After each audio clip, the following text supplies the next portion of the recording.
जी नाज़रीन अस्सलाम वालेकुम, मैं हूं एजाज कोहली। इस समय की बड़ी खबर मेहंडर गरसाई इलाके से निकल कर आई है, जहां पे दोनों पार्टियों के दरमियान क्लैश हुआ है।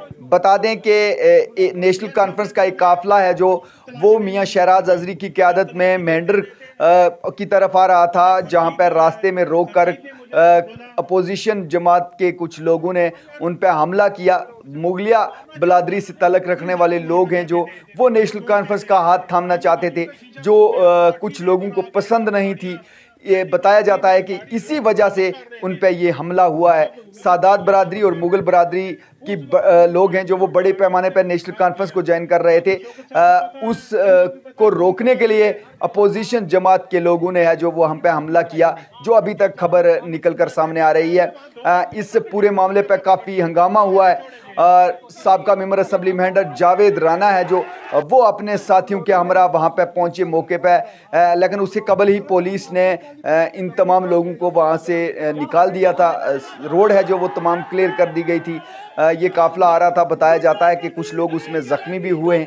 अब पूरा मामला तहकीकात करने के बाद ही पता चलेगा कि आखिर इसमें कौन लोग मुलव्वस थे। लेकिन इस बीच जावेद राना ने साफ तौर पे इल्ज़ाम आयद करते हुए कहा कि मुल्क के होम मिनिस्टर यहाँ पे आए, उनके इस दौरे के बाद ऐसे हालात हैं जो नेशनल कॉन्फ्रेंस के ख़िलाफ़ बनाने की कोशिश की जा रही है, जिसे किसी भी कीमत पर बर्दाश्त नहीं किया जाएगा। उन्होंने कहा कि जो भी हथकंडे अपनाए जा रहे हैं वो किसी भी कीमत पर पूरे नहीं होंगे। लोगों का रुझान है जो वो नेशनल कॉन्फ्रेंस की तरफ है और नेशनल कॉन्फ्रेंस है जो वो मजबूती से है जो वो आगे बढ़ रही है। इस मामले पर है जो साबका सरपंच गरसाई मूरी शौकत चौधरी क्या कह रहे हैं, आइए वो सुनते हैं। और उसके बाद जावेद राना जो है वो भी इस पे अपनी तफसीली गुफ्तगू रख रहे हैं। एसडीएम मेंढर भी इस पे बात कर रहे हैं। आइए सुनते हैं कि वो इस हवाले से क्या कह रहे हैं।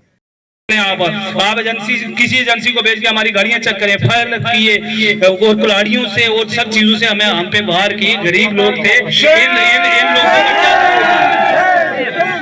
मैं आज ये कहूंगा कि ये जो अकलियत के लोग हैं, जो ओबीसी के लोग हैं, हमारे खून का आखिरी कतरा इनके लिए हाजिर है। हम कभी मैदान में पीछे हटने वाले नहीं,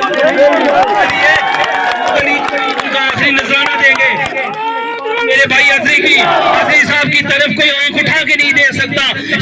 सबसे पहले हमारी जान क्यों लेगा, हमारे खून का एक एक कतरा लगेगा। भी किसी ओबीसी का हो, कोई अकलियत का हो, उसकी तरफ कोई देखेंगे ये कौन सी गुंडागर्दी है। मैं तो ऐसे लोगों को मैं लानत भेजता हूँ। ये हरामी हरामजादे लोग जो है जो आके ऐसे लोगों को डिस्टर्ब करते हैं। हम बोलते हैं क्या कसूर है। अगर राणा साहब कहीं इलेक्शन लड़ रहे हैं, हम इनके पीछे, हम डेवलपमेंट के पीछे, तो हमारा क्या कसूर है? हमारा राइट नहीं है, वोट देना हमारा हक नहीं है। एसडीएम साहब जब तक ये हमारा जो है ये पूरा एक्शन नहीं होगा, हम मर मिट जाएंगे। हम इस रोड को खाली करने वाले नहीं है। हम ये कहते हैं आप सच्चो साहब को बुलाएं, आप डीएसपी साहब को बुलाएं। अभी आज ही रात अभी जो है आप एफआईआर लगा के कापी हमारे हाथ में देंगे, गिरफ्तार करेंगे। उसके बाद जो है ये बाजार सुबह खुलेगा, हम मर मिट जाएंगे, देंगे। अभी आग लगी है ना, अभी आग इन्होंने लगाई है। आगे हम देखते हैं क्या क्या होता है। गुस्साई से जब चंगारी निकलती है ना, फिर इनको लोगों को बहनचोद को बीच में चलाएंगे।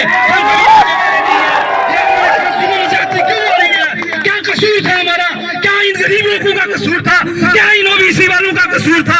क्या सादात बरादरी का क्या कसूर था? क्यों इन पर जुल्म ज्यादती की गई? एसडीएम साहब, मैं डीसी साहब से मैं आपसे ये आज जवाब पूछूंगा। मैं आपसे आई लड़ाई लड़ूंगा। मेरे लोग थे, मेरे गांव के लोग थे, इन लोगों के लिए मेरे एक एक खून का कतरा हाजिर है। हम कभी हटने वाले नहीं, हम कभी बिकने वाले नहीं। हम एक्शन चाहते हैं जनाब। ये आगे एक्शन आप ले लेना, आपने क्या करना वो आपके। हम आपको 24 घंटे के अंदर हम पूरी ये एक्शन चाहते हैं। अगर नहीं होगा तो इंशाअल्लाह फिर हम पे भी एफआईआर लगा देना आप। फिर हम जानते हैं हमने क्या करना, हम अपना काम भी जानते हैं। सबसे पहले हमारा विश्वास जो है कानून पे है। पहले हमने कभी कानून हाथ में नहीं लिया है। हम डिपार्टमेंट की इज्जत करते हैं, हम कानून की इज्जत करते हैं। जब हमारी इज्जत कोई नहीं करेगा फिर हमें अपनी जान से आगे कोई नहीं है। ये मर्डर केस लगाना चाहिए, इन पे मर्डर केस लगेगा, क्योंकि हमारे कितने बंदे मर जाते। अभी भी हम अपने काफिले में देख रहे हैं, अगर 250-300 आदमी था हमारे काफिले में, कौन बंदा मिस है, किसको कहाँ मारी है, वो सारी चीजें देखते हैं। जो बंदे हमारे जख्मी हैं उनको पूरी तौर पे हॉस्पिटल में एडमिट करवाया जाए उनका इलाज करवाया जाए, ट्रीटमेंट करवाया जाए। और हम SHO साहब से और DSP साहब से भी ये गुजारिश करेंगे, आपसे गुजारिश करेंगे जनाब, आप मेंटर को देख रहे हो, हमें बहुत जल्द वो जो है FIR की कॉपी और इन पे जो है मर्डर केस लगा के हमें वो कॉपी दी जाए। उसके बाद हम जो है कल बाजार भी खुलने देंगे, हम कोई हरकत करने नहीं देंगे, वरना हम मर मिट जाएंगे। इलेक्शन की तो बात ही बात की बात है।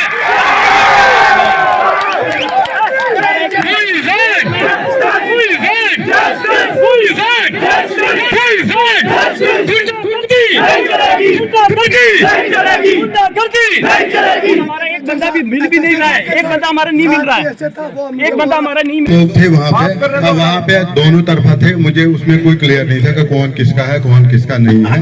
वो मुझे थी, आप मुझे कंप्लेंट दें, FIR दें। अब मेरी गुजारिश ये है, ठीक है, इसमें गुजारिश ये है, बड़ा सीरियस कंसर्न है ये, और ये कोई मामूली बात नहीं है।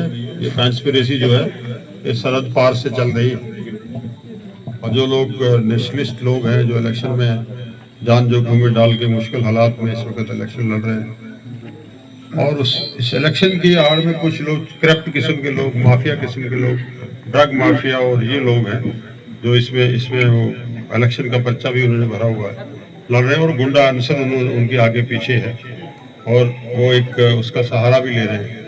ये मैं तो अल्लाह का लाख लाख शुक्र करता हूँ कि मेरे तंजीम के ये बड़े बड़े लोग लीडर हैं, शराज अजीज साहब हैं, शौकत साहब हैं, हमारे फारिस्टर साहब हैं, या हमारे दूसरे साथी यहाँ, इन्होंने बड़े तहम्मुल से काम लिया, और फिर मुझे भी इन्फॉर्म किया, स्टीम साहब को भी, पुलिस भी वहाँ पहुँची।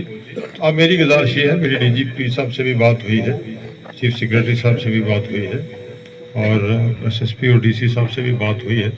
अब उन्होंने ये यकीन दहानी दिलाई है कि हम FIR लगाएंगे, और कुछ लोगों के खिलाफ 512 के वारंट जारी है, वो भी खुल्लम खुल्ला घूम रहे हैं और गुंडागर्दी कर रहे हैं। ये भी पुलिस को नोटिस लेना चाहिए। पुलिस अपनी छवि खराब क्यों कर रही है, मुझे समझ नहीं आ रही। कल यहाँ देश के होम मिनिस्टर साहब आए, तो ये हमें शक की एक गुंजाइश बनती है यहाँ कि होम मिनिस्टर साहब के आने के बाद ये पर्टिकुलरली नेशनल कॉन्फ्रेंस के जो खिलाफ जो सिस्टम बन रहा है, ये क्यों बन रहा है, और पुलिस तमाशाई क्यों बन रही है। हालांकि हमारे जो तंजीम के लोग हैं, मैं खुद, हमने हमेशा सिस्टम को कोऑपरेट किया है जायज़ जहाँ तक है, और हम ये कोशिश करते हैं कि इस सिस्टम को साथ लेके चलें। अब मेरी गुजारिश SHO साहब से ये है, SHO साहब आप तो 10 कदम भी अपना वादा नहीं निभा पाए, हम तो हमारे साथ यहाँ लीड कर रहे थे, आप वहाँ से वापस हो गए। ये बड़ी बदकिस्मती की बात है, ये गलत बात है। ये देखिए, लोगों में लोगों के जज्बे पे, लोगों के रोष को कोई रोक नहीं सकता है, कोई नहीं रोक सकता, कोई ताकत नहीं है, कोई ताकत नहीं। शायद कुछ लोगों को ये होगा कि होम मिनिस्टर साहब आए हैं, वो कोई जादू की पुड़िया देके गए, कुछ नहीं हो पाएगा, कुछ नहीं हो सकता है। तो मेरी गुजारिश एडमिनिस्ट्रेशन से ये रहेगी, जिनको हम ये समझते हैं कि एडमिनिस्ट्रेशन जो है वो इससे ऊपर है, वो इम्पार्शल है, एडमिनिस्ट्रेशन का कोई ऐसा रोल नहीं है, हम ये समझते हैं। तो आज शक की गुंजाइश क्यों, शक की उंगली जाती है कि सरकार एडमिनिस्ट्रेशन क्यों ऐसा करवा रही है। जब आप लोगों को हमने टाइम पे इन्फॉर्म किया, पुलिस ने एक्शन क्यों नहीं लिया। ये सारी चीजें जो है इस पे ये एम्बुलेंस साइड दे भाई, एम्बुलेंस के लिए सबसे पहले मैं आप लोगों को शुक्रिया अदा करता हूँ जो मौके पे थे, जिन्होंने इतना सब्र किया, तहम्मुल से और ठंडे दिमाग से आराम से अपना आपको गुस्से को काबू में रखा, जिससे ये रहा कि हमें मौका मिल गया। अदरवाइज अगर आगे से कुछ होता तो शायद नुकसानात हो सकते थे। तो मैं पहले आप सबका शुक्रिया अदा करता हूँ। उसके बाद हम यहाँ पे देखेंगे, आप SHO साहब भी आ गए यहीं पे, जो आप लोगों को अगर किसी पे शक व शुबा है, जिस पे आप उसकी हमें लिस्ट शेयर करें, हम उस पर जो कानूनी कार्रवाई होगी, खाली कहेंगे नहीं, हम उस पर करेंगे, क्योंकि हम पहले से भी हमें 2-4 दिन से ऐसे इंसिडेंट आ रहे हैं। हमने यहाँ पे पुलिस को और एजेंसी को ये था कि नाइट पेट्रोलिंग बढ़ा दें आप, क्योंकि हमें इसको ये इलेक्शन 10 साल के बाद हो रहा है, तो इसको हमें बड़े सेफ और पीसफुली तरीके से कराना है। हमारे लिए सबसे पहले लोगों की जानें हैं, अगर जान है, अमन है तो सब कुछ है। अगर जिस चीज़ के लिए, जिस रहनुमा के लिए, जिस लीडर को हम लोग मोबाइल दूर रखो इससे यार, मोबाइल दूर रखो। वो लोगों की मर्जी है कि वो किसको चुनेंगे, किसको क्या करेंगे, लेकिन हमारा ये काम है कि हमने सबको बराबर का प्ले फील्ड देना है, कानून को बनाए रखना है, और उसके लिए हमारी तरफ से ये है। आपका शुक्रिया जो आपने अभी तक किया। अब आप हमारे पे इतना यकीन करेंगे कि अगर आपको हम पे भरोसा है, क्योंकि आपके साथ अगर हादसा हुआ है तो इंसान का गुस्सा जायज बनता है।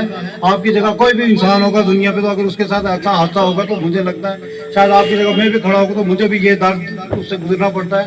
लेकिन वो बड़े बहादुर लोग होते हैं जो सब गुस्से को काबू में रखते हैं। तो आप हमारी तरफ से ये होगा कि पूरी कानूनी कार्रवाई होगी। जो लोग आप बताएंगे जो कानून के हिसाब से होगा पुलिस कार्रवाई करेगी, और यकीनन कार्रवाई करके हम इस पर करेंगे।